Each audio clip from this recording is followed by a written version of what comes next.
back to Six Pack Garage here in Phoenix, Arizona. Today I wanted to talk about and let you know basically the cost of fixing second gear yourself. So mine started popping on a second gear a little while ago. I noticed it was getting worse and worse. It would happen once in a while, just like you'd shift into second, get under load, and at the kind of near the top of second gear, middle of the top of second gear, it would just basically go into neutral. And it just got worse, and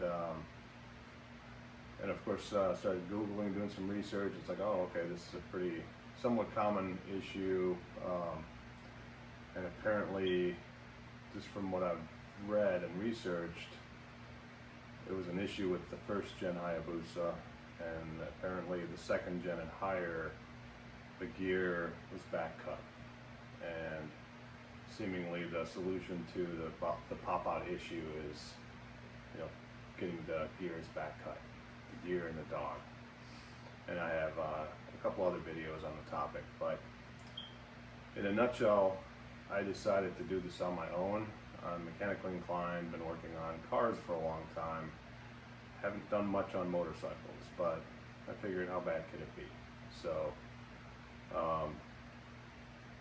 I just wanted to do it myself, just to learn. I like tinkering on stuff. So you're probably curious about what's it going to cost me. So there's basically 6 major items that you need. The first thing is the machining, of course. So I basically got on eBay and I looked up Hayabusa second gear or Hayabusa transmission, and there's some vendors on eBay that offer a service to have you send your gear set in, and it's basically just your output shaft. Send that into them and they do the machining service. And there's this one place that had good reviews, and I googled their name and people seemed to have positive experiences. It was $150. So now I think it's a little bit more. I think it was like $158 now, but you could probably find them on eBay and maybe it's still $150. But with the shipping, I chose to use I think it was USPS. It was $38. It was the cheapest way to go to ship it to them, and it took a while. It took at least a couple of weeks for them to get it. So with that, it came out to the machining and the shipping was $198. The next item that you should have is a spanner nut socket. So this, I didn't have this when I took it apart.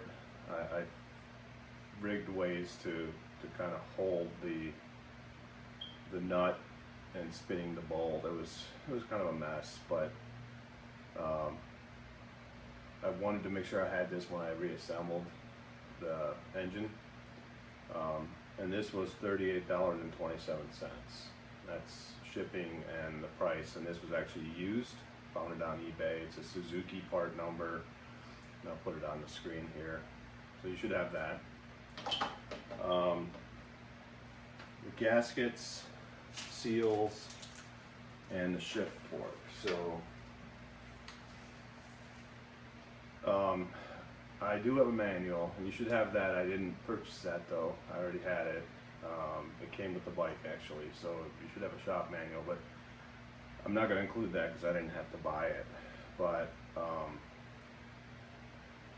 I wanted to get the shift fork because it does have some wear on it. It was technically within spec, so in the manual it tells you the thickness, so I measured that and it was within the low end of spec, but I figured, okay, this is a lot of work.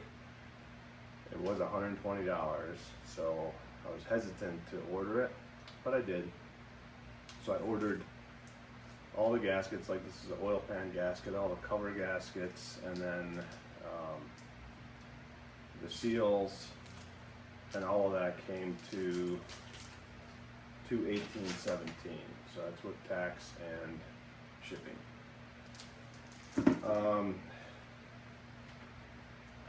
Engine oil, of course. So I ended up using Honda oil. The local bike shop didn't have Suzuki specific oil, so I just figured it didn't matter. So I just put some Honda GN4. It does meet the MA spec, which is what you need at the minimum.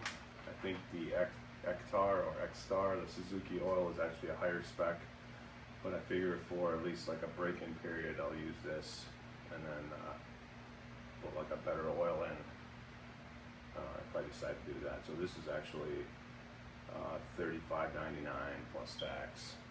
So let's just say under 40 bucks for the oil. Oil filter.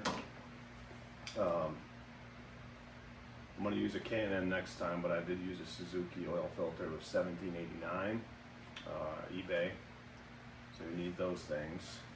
And then it's kind of, you know, minor, but RTV sealant. I used Ultra Black. You need that to seal the case because there's no gasket in between the upper and lower case. So you got to have some of that. Get some fresh RTV. You need that. So what's the total cost? It came out to about $513, $514. I didn't include the manual, like I said. You should have that. You could probably find all that information online, but I thought it was just definitely very convenient to have that. Brake cleaners, things like that, paper towel, you know, those are miscellaneous things I already had in the garage, so I didn't add that. So if you're gonna do this yourself, plan on being out about 520 bucks or so, maybe 550 if you round it up a little bit to be safe. Thanks for watching. Hope that was helpful, and we'll see you on the next one.